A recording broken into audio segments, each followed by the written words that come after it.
Guys आज चाहिँ अब हामी हल्का भन्नुपर्दा चाहिँ हामी यहाँ सिलगढीको एउटा बजारमा छौँ होइन। अब कुन बजारमा छौँ त्यो चाहिँ थाहा भएन, बजारमै छौँ। एकदम 100, 200, 300 प्राइस भनेको त्यति हो, त्यहाँदेखि माथि एउटै छैन। जुत्ता किन्ने कि चप्पल किन्ने कि केटाकेटीको लागि पनि एभाइलेबल चाहियो, केटीहरूको लागि पनि स्टक छ, केटाहरूको लागि पनि स्टक छ।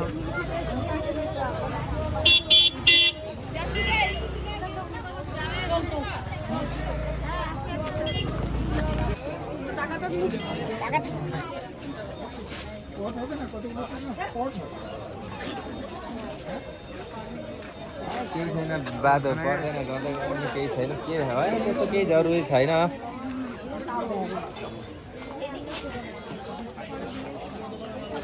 हजुर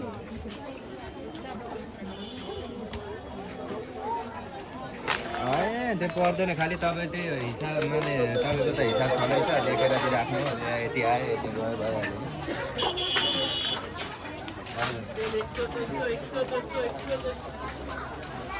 हजुर